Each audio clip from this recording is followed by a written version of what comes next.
this computer. All right, we are recording. Christina, thank you so much for joining me. I'm really looking forward to chatting with you. Thanks, Tim. It's awesome to be here. Great. Okay, so we're going to talk about your work. We're going to talk about marketing Twitter. You've been featured on G2, Better Marketing, The Startup, Adweek, Next Web. I read your Medium. You're a great writer. I am curious, and I wanted to start off with a question that was a little bit off the beaten path, but I'm always really fascinated by background pictures on people's Twitters.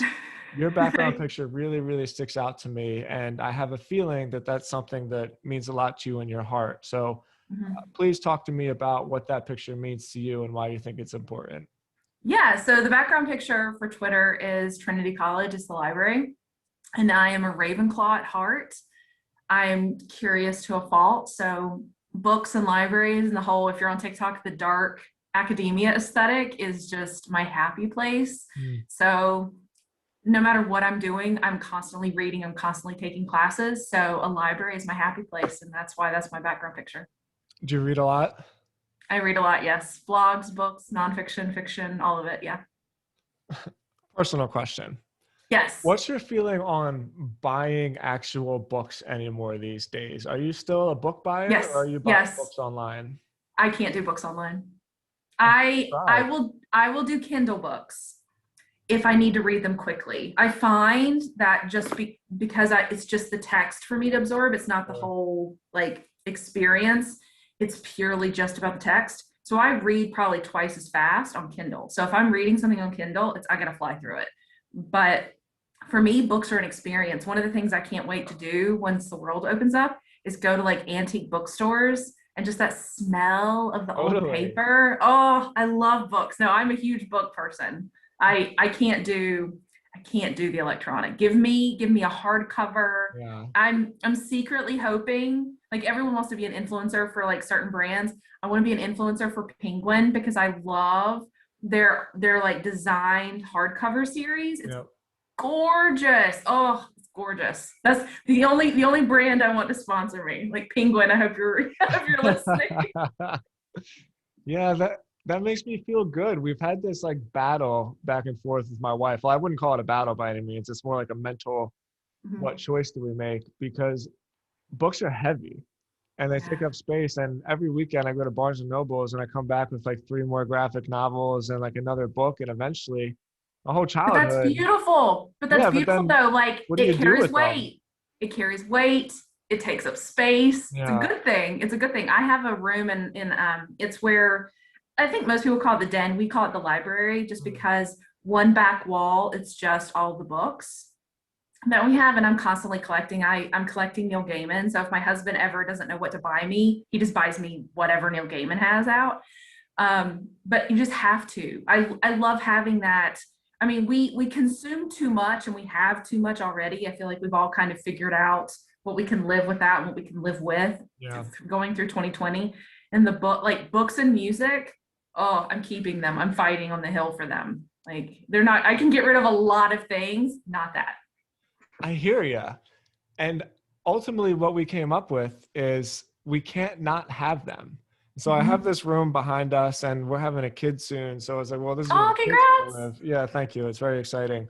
And so it's like, well, what are we going to do? Just make the kids' room a library? And then I'm like, that sounds awesome. Sure. Yeah, that sounds great. Cool. Yeah, and speaking of Neil Gaiman, you say Gaiman, maybe I'm pronouncing it wrong the whole time. I just finished his Norse mythology book. I've read it twice. I think it's so cool. It's such a cool book. Oh, so good. I love his writing. I'm a firm believer that if I have to go through another apocalypse, I only want it if he wrote it. Because whoever did like the story structure for 2020 should be fired. Like if you turned it into a movie, everyone's be like, this story structure is horrible. And like nothing's like, why is there something happening every 30 minutes? I don't understand. Like, for sure. Yeah, he's the only one I want to author the apocalypse. Like, I don't want anyone else's. Like, they're so no. Yeah, amazing.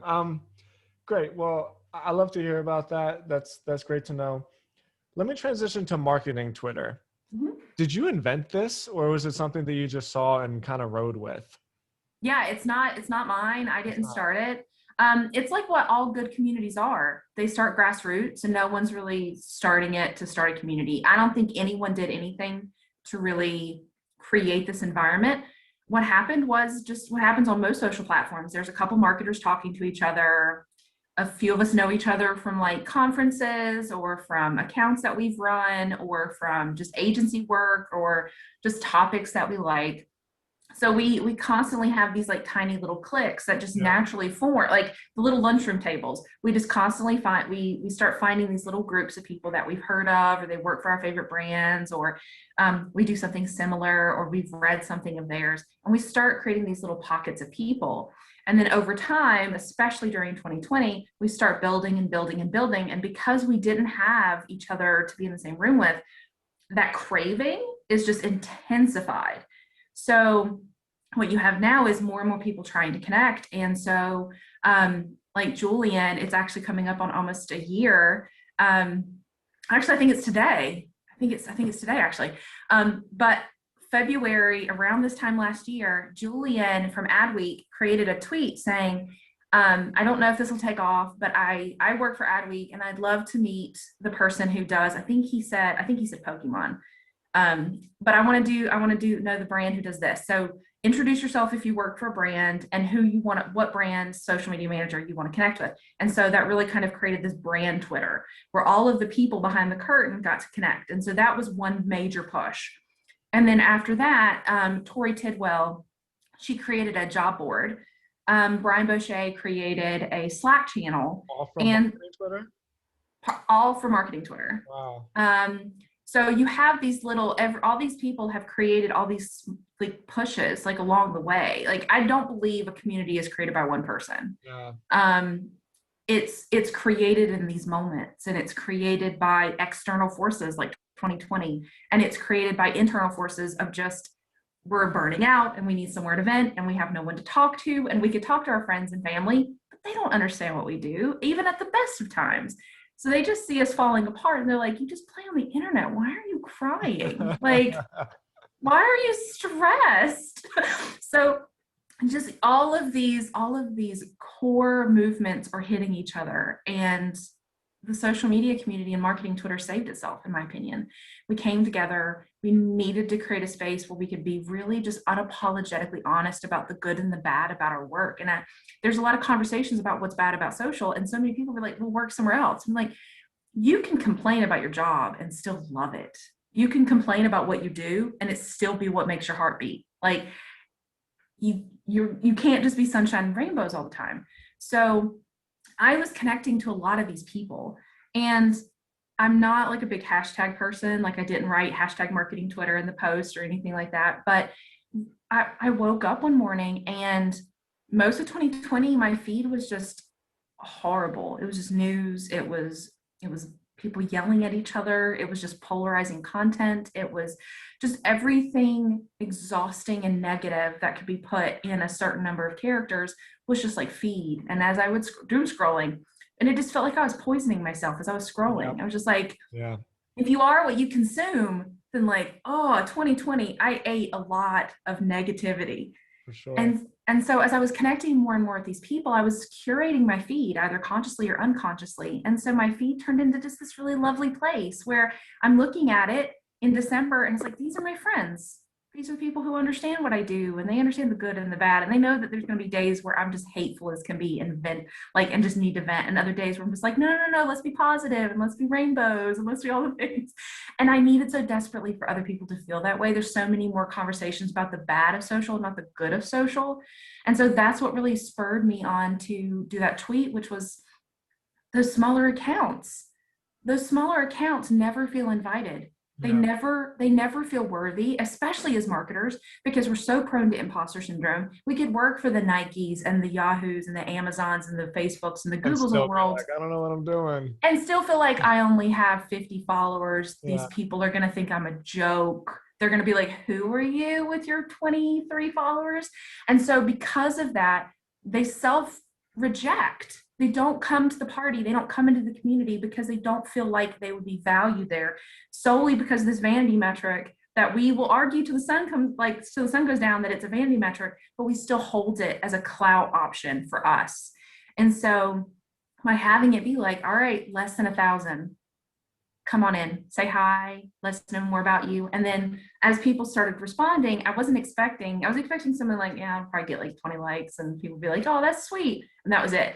Yeah. No expectation of it going viral or it's still working. Like people still respond to it today, over 2 months later.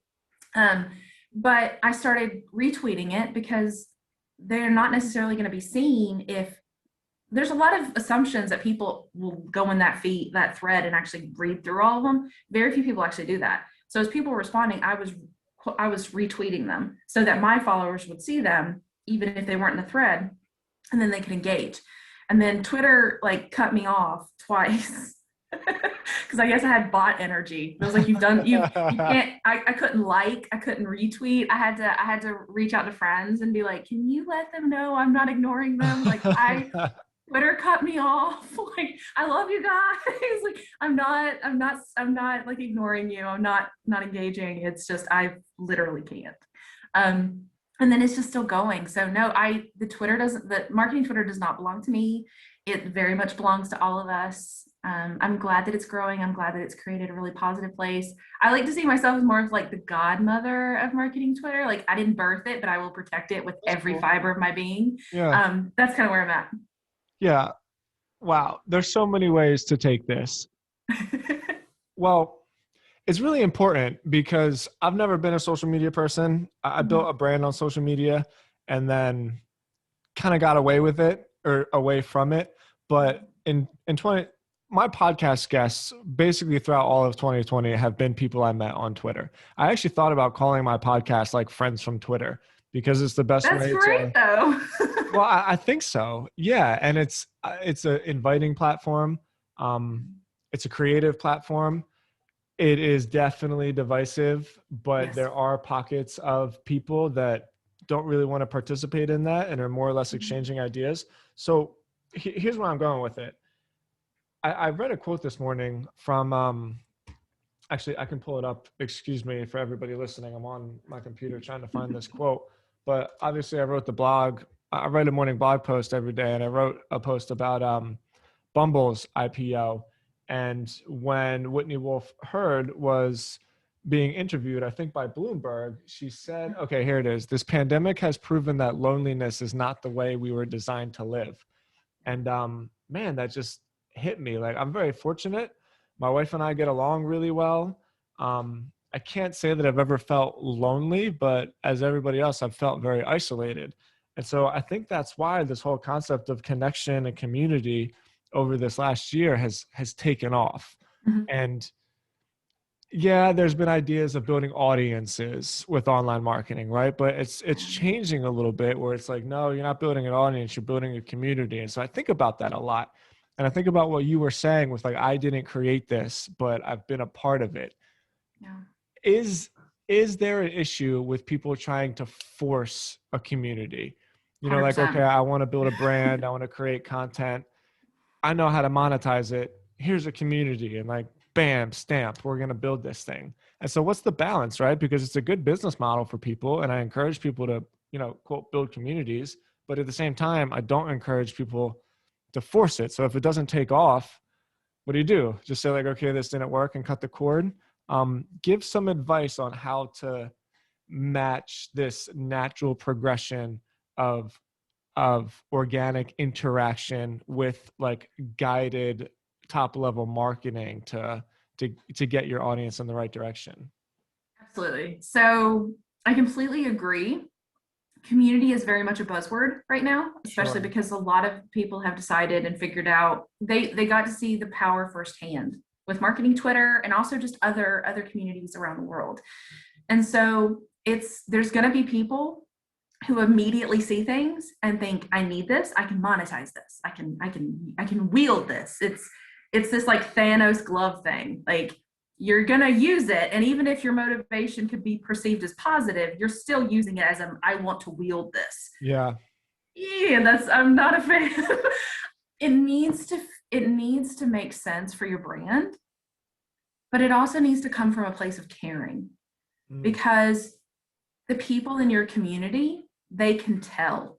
They can tell when you actually genuinely care and you want to listen to them and you want to make things better for them versus I just need you all in the same room. Yeah, good way to put it. Like the energy is very different. And I think what's interesting too is there's very much a big difference between audience and community. So I saw someone talk about this on Twitter, and they came up with a really good option for it. I can't remember who it was, but it's exactly how I would describe it too, where audience is very one directional. So you're thinking about like a stage and like that's your audience, like your brand, whoever is speaking, you are singular and you are speaking out. And they might clap for you, they might give you those engagements, but you're not there to listen to them. You're there to say your piece, and then you collect whatever reaction they give you. And that's the only transaction that happens. That's it. Community is a living, breathing thing. Yeah. Where, yes, you can have some forms of hierarchy, but status. But people need to feel welcome. And no one feels welcome when they're not the center of attention. There's very much this idea of, I wrote a piece about like the psychology of community, and there's all these like major elements where you need to feel like you belong. Even introverts want to be invited. They probably won't come to the party because they know that it'll make them uncomfortable, but they want an invite. And then you have this like general narcissism that we all have, where we want to feel included and we want to feel special and we want to see ourselves in that community, so that when we enter, we're like, yeah, this is where I belong. There's this core sense of belonging and belongingness that we need. And you can't feel that if no one cares. Because if you are trying to build a community, and that's the beauty of community too, it's long term, it's long game. So if you're in it for the wrong reasons, you're going to get tired and you're going to get sick of the effort. And like you said, you're going to give up. The people who are in it for long game and are doing it because they genuinely want to build those relationships with their customers or their fans or whatever it is, but if they genuinely care about them and care about that relationship, then they see community as an investment, and they're going to continue to work on that and building that until it becomes a cohesive place where everyone feels like they can come together, they can belong, they can share ideas, they can share ways for things to be improved. That's the thing too, is community is this massive feedback loop. You're going to invite people into your space, either online or in a room or at a conference or wherever it is, but everyone's going to have an opinion and everyone's going to have their perspective that says, I love this, but I wish that you would do this. I love this, but I wish this was a little different. And that's okay. That's the beauty of community, is you have those people come in together, and then you have that innovation of new ideas and things that can constantly be improved, because community is made of humans. So it's going to be a human experience. It's going to be changing depending on how, like, if there's really bad news in one specific area of the country, and that's where you have a core group of community members, you're going to feel that. Maybe they're not, maybe if it's in like a bevy, or if it's in a Facebook group, or if it's somewhere else, you're going to feel it because maybe they're not there, or maybe their tone is a little bit different, or maybe they're even writing and being like, hey guys, just want to let you know, like, I'm here, but like, I'm not feeling it today. You can see that on Twitter too. If you spend a lot of time on Twitter, you start to learn people. I love Twitter because the fakes fall away really quickly. Because you're going to be on Twitter when you're sick and when you're sad and when you're angry and when you're happy, and you're eventually, like, that real self that's not as curated is going to just like slowly bleed out. Like, you're going to hear about my love of the Foo Fighters, and you're going to know if the Hokies won or lost based on how I come to the Twitter that day. Like, you're going to know. I can't hide it anymore. It spills out of my words. So that's what I genuinely love about that. And like I said, you have to come from a genuine place. It has to come from you genuinely wanting to build relationships with those people and listening to them. If you want to build a community so you can be the emperor, you're not going to be happy. You're going to hate it. It's not going to go as fast as you want. You're not going to get the KPIs you want. Like, you're not going to see the metrics and like the growth you want, because it's never going to be fast enough, because you want to be like the king or queen of this. It's never going to work that way. Community works best when you give more than you take. That's how you do it. Because where's the value add? Where's the value add if I'm just here to just like praise like this one person or this one community. Like it needs to feel like it's mutually beneficial for everyone. Yes, it helps the brand. It helps the brand learn more about their customer base. It lets the brand have ambassadors. It lets the brand have a higher voice of share of voice. There's definitely some incredibly positive reasons why brands should create community, but it also needs to be beneficial for the community. It can't be one-sided. And that's what a lot of brands are starting to realize. I mean, McDonald's is doing an incredible job of that, where they're leaning into the strategy of really celebrating their fans. You saw it with the Super Bowl ad, you saw it with the "Can I get a tweet?" Like they are very much saying to their fans, we know exactly what you're like. We know what your experience is like. We know how you order. We know how you go to that drive-through. We know what your life is like before you even go to McDonald's.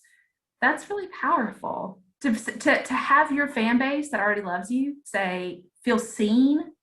That's incredibly powerful. That takes us fans to super fans. And then you don't need to do advertising. You have them. You have an army of people who can't wait to talk about how beautiful and great and fantastic and talented and amazing you or your product or your brand is, because you make them feel special. Like that's just, you can't buy that, and you can't build that overnight either. That takes time. Yeah, well, that's a perfect transition. In one of the articles that you wrote, you mentioned something along the lines of you build an army of fans, of super fans. And I totally agree with you there. There's this weird dichotomy with community where what's the better play? Do you make this community for like VIP? You know, there's a paywall here. This is access to something premium that the rest of the people don't get. Or do you use this concept of community to build, let's call them brand ambassadors. Let's call them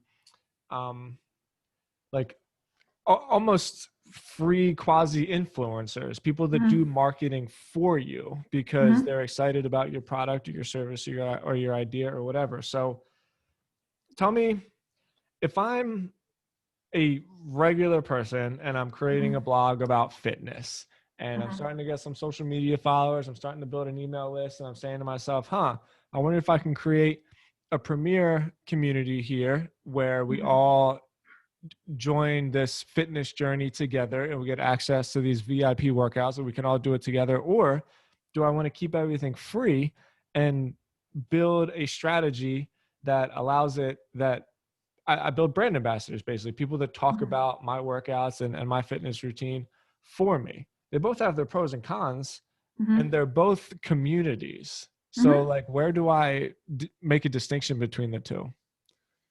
It's a really good question, because a lot of brands are doing both. Yeah. So they're creating that influencer ambassador space. Can you give me an example? Adobe. Fucking Adobe. They're so good at everything, aren't they? Adobe does great. Adobe does really great work. So you could go on Reddit, and you can go on Facebook groups, and you can go on Instagram and TikTok and all of these channels, and you'll find Adobe users that have come together to create their own micro communities, separate from Adobe. Adobe doesn't own those channels, but they're still talking about it. They're sharing tips. Like YouTube is filled with people who can't wait to show you how to use an Adobe product. Yeah. Like if you ever wanted to know how to do anything on any Adobe product, YouTube has it somewhere. You just have to search. So there's people who are already using their talent to be able to create those. So whether Adobe owns that community or not, it has such a large user base that those people celebrate their talent and ability to use that product. And they have positioned themselves as users, as power users. So that in itself is a great way. And then in addition to that, Adobe has that more selective key piece, which is that Adobe Insiders piece. And these are those influencers that they're users, but they have like larger followings, or they cater to a specific audience, whether that be higher ed or whether that be agency or enterprise clients, but they have their own specific like niche influencer piece. And so they're able to share and are able to create these opportunities for people to go to events like Adobe Max, or and then they act as like a think tank. They get to do beta tests for new features, and they get to share their ideas and opinions about like current projects. So I think a lot, like depending on size and if you have the bandwidth, I love both, where you have that larger influencer base that's far more niche, but it's able to share reach. And then you have that user base. And the fact is that Adobe loves both of them. Like Adobe benefits from both. So I like the idea of both because it removes that exclusionary perspective. You may not be an Adobe insider, but that doesn't mean you can't have a YouTube channel showing what you do. It doesn't mean that you can't like celebrate your favorite work. It doesn't, because you're not in one, doesn't mean you can't exist in the other. And for me, that's the power of community, where you can be different, but you still have a place at the table, which is incredibly important. I feel like that's another thing that's been really helpful for Adobe as they continue to grow, is that when you ask people, like you could do a post and be like, should I use Adobe or some other product? And you don't have to wait for Adobe to respond. An army shows up. Absolutely. Man, what a perfect example. I have a real point on my podcast not to try to stump people. And so sometimes I was like, oh, was that your point? Yeah, I was like, did I just put her in a corner right now? But Adobe, like, wow, what a great example, because Adobe's doing great work. They're doing great work. Well, they're a great company. Like, let's be real. Yeah. Adobe is all, and from a marketing standpoint and community standpoint, but also their products. Like they're a great company. Their stock continues to do really well for obvious reasons. But like, so I love what you said there, where you can have both. However, you mentioned earlier the investment of community. It's not just, so let's use that fitness example again. And maybe you go on Mighty Networks, maybe you put a member press something together to create some premium content. It's not as though what you're already doing just applies. Now you have to level up. You have to show up every day. It's hard. And it doesn't sound like much, like, oh, I just got to log in and ask a question and maybe post a quick video. I'm telling you, every single day it gets really, really difficult. So as much from let's call it like it makes sense that community is a great thing to offer for small brands. But I think a lot of people get into it not necessarily understanding what's in front of them. Because in order for it to really, really work to that point where it scales, where, you're making real money, you need to do it consistently for like a year and a half. No, absolutely. It takes a lot of work, and you have to determine what your goals are. So if you are in a position where you're like, Christina, that's a great answer, but I'm not Adobe. I don't have that money. I don't have that bandwidth. Exactly. I don't have that crew. What do I do? I'm going to be the strategist in the room and say, it depends. It really depends on what your goals are. So let's say that you want. Yeah, this is great. Get more specific for me here. I can do that. Cool. So if you want awareness, let's say that you want awareness and you just want people to talk about you. You're still early days. You don't have a lot of money. You don't want to buy like every billboard and every Facebook ad you can muster, but you need people to talk about your brand. That is a great opportunity for those micro influencers that do have some reach, especially if you're like in a smaller area. Let's say that you're a small business. If you're a small business and you need people to start talking about your brand, but you don't have a lot of money, reaching out to micro influencers that are specifically like within that region. So like Roanoke has a really big food scene, and there are a lot of foodie accounts. So I could throw a rock and find a food influencer in Roanoke quite easily. If I wanted to start a new restaurant, having them in my pocket, taking pictures, showcasing what their thoughts are, it can go a long way in establishing. So you get that awareness and you're able to establish yourself in a scene that's already been created. I love that. So I like that. Now, imagine though that you have awareness. People are talking about you. They know you exist, but you're maybe not standing out compared to other brands or other businesses in the area. People know you're there. They can find you on Google. Your SEO is fine, but you're not really seeing the scale that you're wanting. That's when you're going to need that more human touch. People know who you are, and they know who these micro influencers are. So that influencer isn't really going to carry as much weight now, because by that time people know who they are, and also your competitors are probably using them. Yeah. That's when word of mouth is going to be huge for you.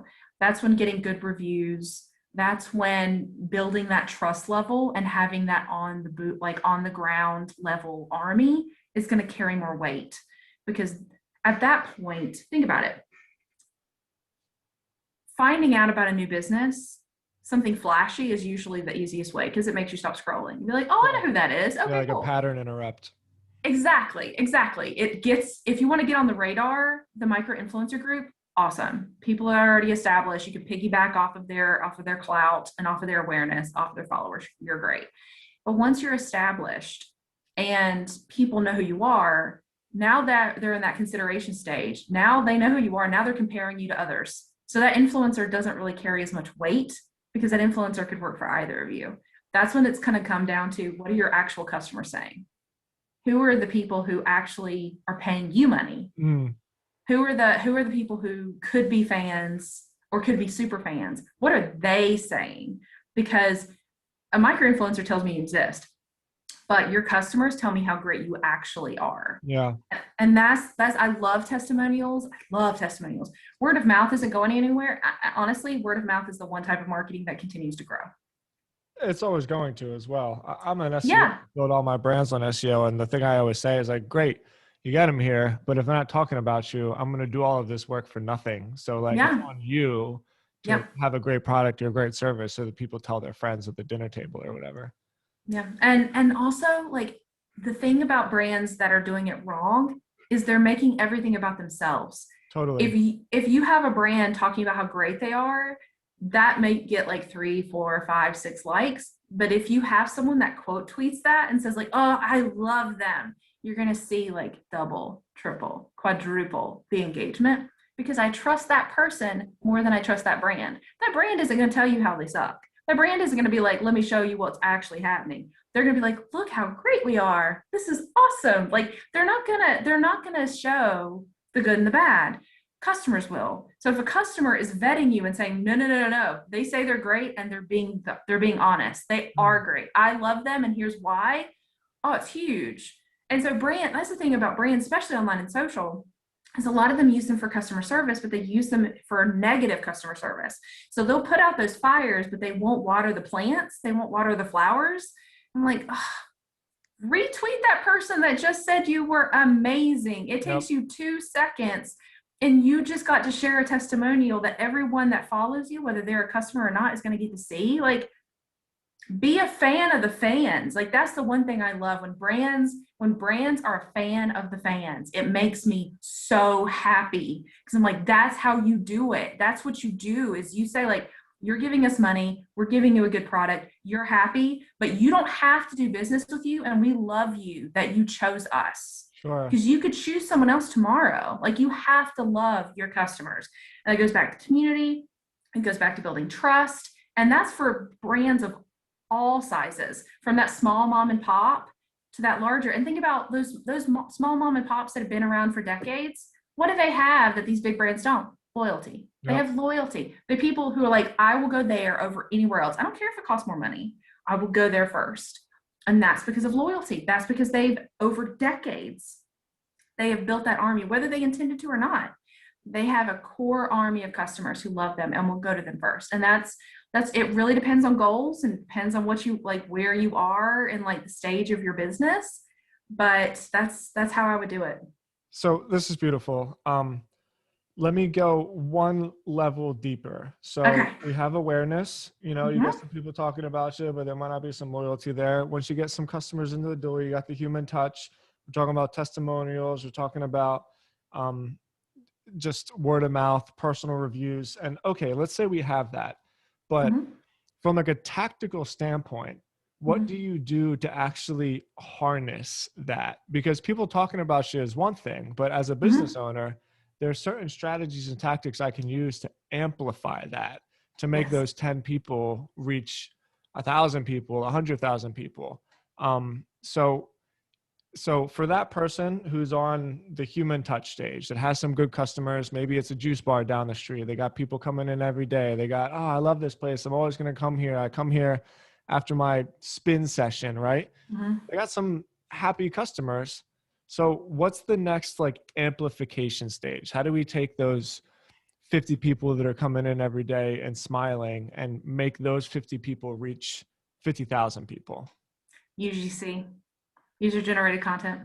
The brands that are using UGC, they tend to get a lot more engagement, and they also make those people feel incredibly special. Yeah. So because everyone loves to be talked about, right? Everyone loves to be talked about. And think about it. You post a normal picture. It doesn't matter how beautiful or styled it is. You'll have like your normal people who like it. But if you post an image, especially on Instagram, but if you post something that one of your biggest fans did, even if they have like 3 followers, they are going to tell every single person they have ever met that they can get in contact with within 24 hours that their picture was shared on your Instagram. And you're going to see a significant like spike in engagement because they want people to celebrate that picture, because if they love it enough, then maybe they'll use your UGC again. So what you're doing is you're doing multiple things. You're freeing up your graphics team because they're not having to create content. They're able to actually be able to use the people in your that are customers and fans. You're getting to create content that you know will perform well, because you know that those people are going to now act as amplifiers for it because they want to make sure that it doesn't fall flat. You also get to show your audience that you're paying attention to what they're posting online. And not only are you paying attention and liking it, but you are sharing it. So you're making them feel, you're going from I see you to I want to put you on stage by yourself now. Now you get to represent the brand. Now you get to be a part of that. And that's incredibly powerful. And that's what I love too, is when your brand, especially like on Instagram and just all of these, especially visual content, I love it when the customers take over. Not that like the brand lost control, but that the brand becomes a reflection of their customers. Sure, just got out of the way.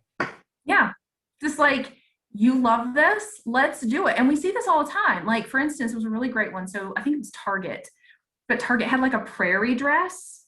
And so when you go and do a review, you can upload pictures. And so these people were doing the prairie dress, but it was very much like Little House on the Prairie. And it was very much like styled and hilarious. Like they were mocking it, but it made the dress sell out because people were looking at the reviews. And just like they look at the reviews, they're going to look at the pictures too. Yeah. And if you see, if you're a customer or a wannabe customer, if you can see yourself in the content, then you're more likely to feel welcome.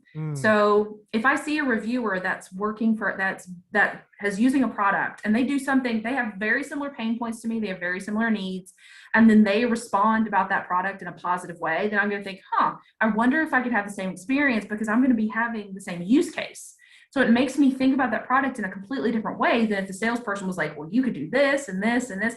Same thing with images. If I go to a restaurant, or I'm thinking about going to a restaurant and I see something and I see the pictures, then I'm like, that's really cool. I'm probably going to like, I know that that's what it's going to look like. That's probably what I'm going to order. I'll go there. I'll order that. That looks amazing. Yeah. But it also shows the brand has kind of let go of that control. Yes, they're going to pick the best looking pictures. Absolutely. But they didn't have any impact in how that original picture was going to look.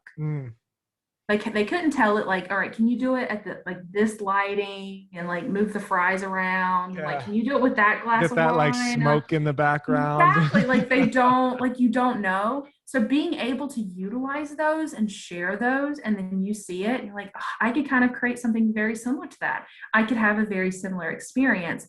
It's powerful. So for that, like next step, UGC, 100%. You know what I really appreciate about this conversation so far, Christina? I had 2 people come on my podcast recently that have joined this community rush. And I'm not saying this to say bad about anybody by any means. I respect everybody's work and what they're doing, but there's layers to building a community where it's not just a thing that, like you said, a buzzword. Like there are actual practical, pragmatic approaches that you can take to make it so that people feel something about a brand. It's not just, you need to build a community, you need to get your likes, you need to get your reshares. It's more than that. There's KPIs to hit. There's like metrics, because it's difficult, because how do you measure emotion? and we do it by likes and shares. You know, that's kind of our it's bread and butter. Yeah, it's like our made up metric on how people feel. But it also is more than that, because likes and shares don't necessarily determine, like I said, what we talk about at the dinner table. You know, like the things that my wife and I talk about when we eat, they have a big impact on the things that we buy and the things that we communicate with. So you laid out for us, I think is so important, because it's anti-buzzword. It's like a systematic approach on how to make people feel something about your brand, to the point where they go from their phone to the dinner table. And those are the brands that stick around forever, right? Like Apple doesn't even advertise. Well, I think they do now, but they never did. It's just people feel so engaged about their message that they spread it amongst themselves. And keeping tabs on that, caring and social listening. I'm a massive fan of social listening. You have to be able to be open to feedback and be able to see what's happening, and know that you're going to see comments that are not positive, some that are super positive, and be able to see all of this as an opportunity. Anytime a customer or an almost customer is talking to you and saying something positive or negative, it's an opportunity for you to learn and see, like, if they're saying something negative, where's the gap? Where did we fail them? What can we do that can improve that situation for them, that can improve that experience for them? It is all a learning opportunity to be able to bridge that gap. And even if you build that community, let's say that you get that community built up, you still have to work. Yeah, because as soon as you stop, it'll just disappear. You still have to work. Like you still have to show it. So like, for instance, like marketing Twitter, if people are still responding to that tweet and I'm still reacting the way that I did that first day, I'm still quote tweeting, I'm still saying welcome, I'm still doing whatever I wanted. But what would happen if I stopped? If I just like ignored it and was like, y'all, I'm tired, I'm not doing this anymore. What would happen? It would fall apart. It would exist outside of me. It would do something. You would probably see like fractures or whatever. But the value is that the community, you're building an ecosystem. You need to continue to make sure it gets enough water, and it has the soil and the nutrients it needs. It has the value add. That's what you're building, and that isn't built in a day, and it isn't cultivated in a day, and it doesn't just, it's long game. It is the definition of long game, and that's why a lot of people are using that word. But when they realize the lengths it takes and the tactics it takes and the care and the nurturing it takes, there's going to be a lot less people talking about community in a couple of years, because they're like, guys, I can't do this anymore. I'm tired. I agree totally. So let me wrap up on this one. You're obviously very passionate about this. Out of all the people that I've talked to, you bring forward the most practical advice, as I've just mentioned. You're really on to something. So do you consider yourself professionally a social media manager? Do you consider yourself a community manager? Are you inventing like a new field for yourself right now? I'm curious about, when you lay down at night and you think about these things and you see the big picture in your head on like where you want to be, where's this heading for you? For me, titles are hard, because in the marketing space, titles are all over the place. Like someone who's a community manager for one place is doing social, is doing graphic design, is doing something else. So titles are hard. I can only say that like 10 years from now, I'd love to be a chief community officer. I'd love for it to be established. Community is that a thing? Kind of, almost not. Well, there's one or two people that have that title. I'm not there yet. I still have a lot of time to grow. But it's not as widespread as like a chief marketing officer or a CEO. But I would love for community to have that person at the C-suite, to have it at that level where they get to make sure that you're there, or like a chief customer officer. There are brands that have chief customer officers, and I love that title for me or for anybody, because your customer needs to be at that table. Yeah. You are the representation of the customer in the C-suite. No matter who it is, whether it's me, whether it's you, whether it's somebody else, brands forget to make sure that there's a seat at the table for their customer, and there always needs to be one, because it's so easy for marketers to market to themselves. To write copy, they're like, I love this. I like, love yeah, but this. I'm not the customer. I'm not the target audience. So me liking it is like, that doesn't mean it's gonna hit. Yeah. So having someone who is always has their finger on the heartbeat of the customer, knows their pain points inside and out, knows what they're facing, knows what the current comments, positive and negative, are, and knows like at any moment's notice can say, how are the customers feeling about this specific feature or that specific feature, or what do they think about for like the roadmap of the product or the company. That's important. That's important to have someone there, because you need the customer to have a seat at the table. For community, I see myself as a community builder. That's my title. It's building. It's one brick at a time. It's one person at a time. It's listening. It's trying to figure out what works and what doesn't work. All that wall isn't going to work there. I need to tear that down and start something else. It's building. I would say if you made me choose, I would say I'm a community builder. Well, we'll stick with that for now. When you said chief community officer, though, I'm like an emotional person. When I close deals and stuff like that, I end up like throwing pillows around my office. My wife can hear me like, you know. Like, is this a good scream, bad scream? Good scream, good scream. Yeah, I just get really emotional about seeing people succeed and about like really great things in life. So when you said that, this like rush of adrenaline came over me. I was like, Christina's gonna be the chief community officer, you know. So we'll call you a community builder right now, but 10 years from now, I really, really feel strongly I can envision you being at a seat on somewhere as this title that you quite literally invented and like manifested into the ethos. So congratulations. And you're really cool. I enjoyed talking to you. Thank you. No, this was awesome. Thank you so much for having me. Appreciate it. Okay, hold on. Let's do the shit. I thought I wrote all your stuff down. Your Twitter. You're fine. Yeah, I'm that Christina G on Twitter and Instagram. And my Instagram's really, it's not marketing focused. It's lots of trees and nature, and don't expect marketing quotes on my Instagram. It's not happening. Yeah, absolutely. I will link all of that in the show notes of the post. To see those show notes, go to timstodds.com/Christina-Garnett, and I will have all of that linked up there. Christina, once again, thank you so much for your time. Thanks for having me. Fresh air. I appreciate it. Oh, good. Thanks. See ya.